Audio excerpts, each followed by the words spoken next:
Fala pessoal, beleza? Mais um fechamento que está no ar, meu nome é Rafael. Bom, dia, né, quarta-feira, super quarta, né, dia de decisão do Fed e decisão do Copom. Do Copom vai sair às 6h30, mas o dia sempre marcado por uma alta volatilidade. Hoje não foi diferente. As bolsas hoje tiveram uma sessão bem volátil. O Ibovespa, apesar de ter fechado em queda de 1,3, chegou a cair muito mais do que isso, chegou a beirar a faixa de 2% de queda, né? E bateu mínima, se a gente for ver aqui no 110.730, né? Então a gente chegou aí a cair bem. Lá fora, a gente chegou a trabalhar em queda de 0,5%, mas encerramos em alta de 1%, né, testando justamente a resistência aí do 420, que é a principal resistência de curto prazo, né? Essa, se confirmar o rompimento desse patamar nesta semana, né, ou nos próximos dias, né, a gente entra em tendência de alta no curtíssimo prazo nos Estados Unidos. Então, essa volatilidade foi por conta da decisão do Fed. No final das contas, não foi teve muitas alterações de percepção, mas foi importante. Tá? O que aconteceu?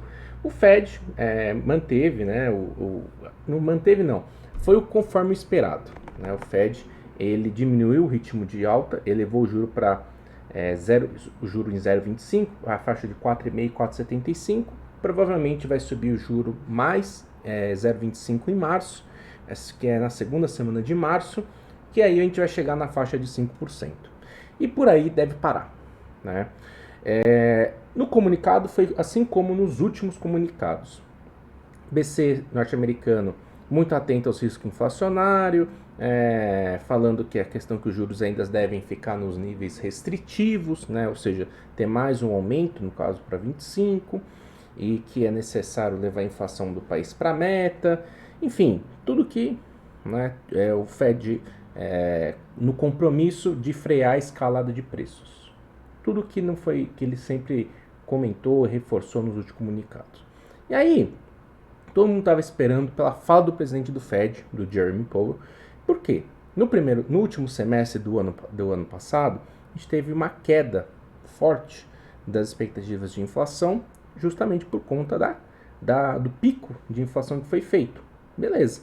E aí, o Powell ainda não tinha se manifestado com relação a isso, né? Como isso poderia influenciar na política monetária. E aí começou o discurso às 4h30, né, reforçando o que foi dito no comunicado, que o Fed tem que combater a inflação, que o Banco Central norte-americano está comprometido em reduzir a inflação. Beleza. E que o BC precisará de uma postura restritiva por mais tempo. Igual o comunicado. E aí entrou, né, no finalzinho por volta aí das 4h40, 4h50, começa o que a gente chama de perguntas e respostas, né, Q&A. E ali que ele começa a falar um pouco mais do seu viés. Né? E o viés do Powell sempre foi um viés dovish, né, que seria o que? Um viés para a política monetária expansionista. Tá?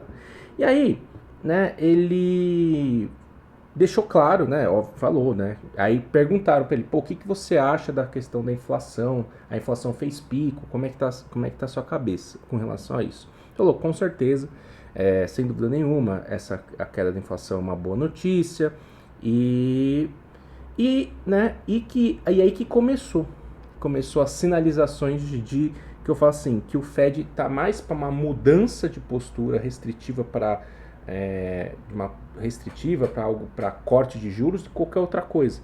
E aí ele falou assim, bom, é uma boa notícia e que deverá seguir nesse compasso, a queda da inflação deve seguir nesse compasso diante de um crescimento mais baixo, e essa expectativa para o Fed, para a economia norte-americana esse ano, um crescimento abaixo do que esperado, tá? E uma redução da força do mercado de trabalho. Hoje a gente teve o ADP Employment, que ficou abaixo do esperado número de criação de vagas. Sexta-feira a gente tem o relatório de emprego por completo, mas a gente vem observando, né, a gente vai observar se esse vai ser um fato. Se o mercado de trabalho começar a perder força e a gente já vem vendo sinais de aceleração da economia norte-americana, isso deve ajudar na inflação, né? E esse é o cenário projetado, né?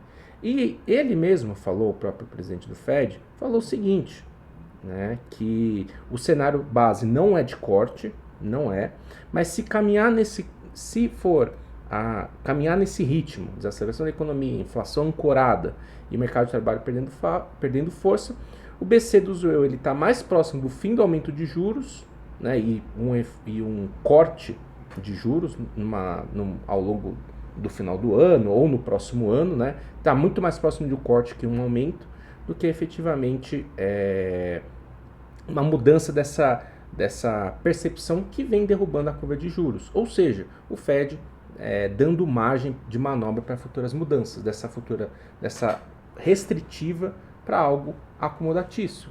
Ou, né,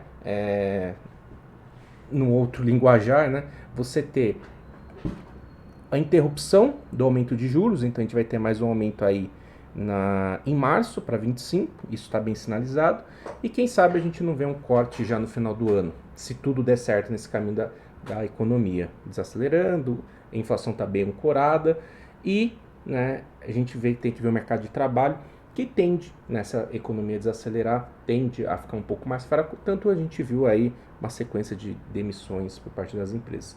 Então o cenário que vem, que provocou, na verdade, né, esse movimento de alta do mercado aqui de janeiro até o movimento de hoje, aqui essa faixa, até o 440, que é essa região aqui, ele foi confirmado. Né? Então, maravilha, chegamos aí, esse é o ponto mais importante e que, né, seguindo dessa forma, a gente mantém o viés positivo, né? A tendência de alta do mercado norte-americano está bem forte. O ponto está esticado, né? O intraday está bem esticado, não vai ser fácil romper de uma vez só aqui e tal. Pode até fazer um pullback, porque realmente está bem esticado no curtíssimo prazo. Mas a chance maior para esse ano é romper esse patamar. Não me parece provável voltar para o 3.800. Tá? Então, está bem encaminhado, isso gera né, apetite por risco, tanto que o Ibovespa, né, se a gente for ver, subiu aí, né, quase 1% desde quando começou a reunião, né, aqui às 4 horas. Então chegou a subir mais, né, mas fechou bem longe da mínima. Tá? Então tem esse processo. Aqui a gente teve o peso, né, das commodities, Vale recuando 1% por conta da queda do minério de ferro, também o resultado abaixo do esperado da produção. Petróleo também a gente teve uma queda, né, aqui, ó. Petróleo caindo 2,5%, minério caindo 1,40%, então isso, querendo ou não, pressionou o nosso mercado.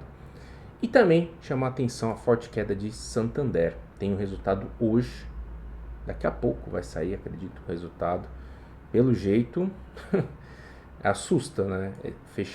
Com esse fechamento aqui, parece que o negócio vai ser meio estranho. Vamos ver, né? Vamos ver como é que vai ser o resultado, tá? Do outro lado, do lado positivo, o que a gente teve aqui de importante? BRF, né, teve uma conferência falando do retorno da atividade de exportação chinesa, então isso ajudou a BRF, isso ajudou a Marfrig também. Mas no final das contas, né, o que acabou acontecendo que a gente teve Vale em queda, que acabou pressionando, mas bateu nos R$91 e mostrou força compradora, então mostrou a força compradora desse patamar. E Petrobras, muita atenção esse 25, 24, que é o principal suporte. Então tá, então a gente teve esse cenário, essa reação do mercado, apesar de ter fechado longe da mínima, fechou em queda. Muita atenção, né, a essa região dos 111, 110 mil pontos, porque se perder esse patamar, espaço para uma correção até os 108. Então vale ficar esperto. Se o mercado não mostrar uma força compradora por aqui, abre espaço para uma correção até os 109 mil pontos. Beleza? Então é isso, né, em relação ao Fed. Daqui a pouco, 6h30, tem cupom. Tamo junto!